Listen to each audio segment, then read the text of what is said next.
Hey, y'all, good people. Y'all doing all right? I'm so glad that you're here. It is a Monday. It is afternoon, a midday connection, and I'm thanking y'all for being here. It is going to be a really interesting show. It may be a long one, by the way. And so for those of you who are impatient, hey, y'all, good. For those of you who are impatient and you just don't have no time, go back to work. You can watch the replay. And for those of you who, just need to fight me and what have you, we're allowed to fight. You can go ahead and act a fool in the comment section all you want to. We don't delete you unless you just improper. All right? Let's fight. See you in 60. You good. Don't stop it. Bass. It's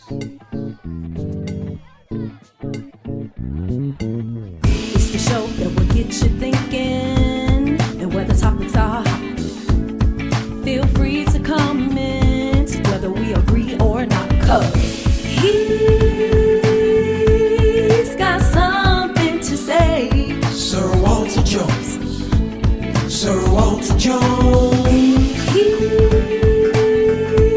He's got something to say. Sirwalterj. Report live, 7 days a week, always on time, but this time is not free. Sirwalterj, always on sleep.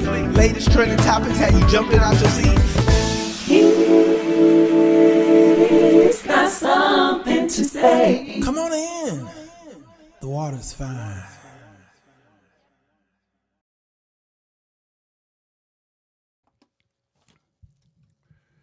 Hey, everybody, Sirwalterj Jones Show. I'm here. It is the midday connection, baby. Come on in, the water's fine. Y'all all right there? Y'all all right? Good. Good to see you, Stevie, Beatrice, and Jeanette, and Michelle, and Monkey Moves, and Wendy, and a whole bunch of y'all. Gail is here, Henry here, April's here. All right, my mods is ready. They got their fingers on the suspension buttons and the block buttons and the timeout buttons. They got it ready. But they're going to hold out. They're going to let y'all come in here and act a fool. But then they're going to hit the button. All right. So today's show is called, Is Donald Trump a Racist? Well, what I'm going to do today is give you a history lesson. This is a teaching channel. Y'all already know this. You new people, you may want to go now because we're going to take our time and give you a history lesson. You're going to get to it. Is he or is he not? This show ain't for you. This show's for the intellectual. It's for those who have a desire of learning. It's not for you. Not for you. No soup for you. All right? So we're going to bring a lot of receipts here. And then we're going to show you how to examine American history and civic politics, how to understand life. And we're going to use Donald Trump as an example because last week we talked about Kamala Harris, the progression of Kamala. If you haven't watched that show, you can stop this one right here, go over there and watch that one, then come over here and fight with me if we're still on the air, which we probably will be. Now, I want to see if we can find out the definition of racist. And we've got to go to Google to find it, all right, so that we can determine who is, who ain't, is you is, or is you ain't. Now, racism, racist, these words are thrown out ignorantly by us who look at an opposing party or person of a particular skin complexion and just throw that out. Unfortunately, we don't know how to define things, and we don't know the word even etymology or the origins of a word. Where did it come from? Or a system, where did it come from? Why did it start? And what did it turn into? All right, so we're going to go by where it started, what is the foundational meaning of the word, and then you all can talk about what it turned into.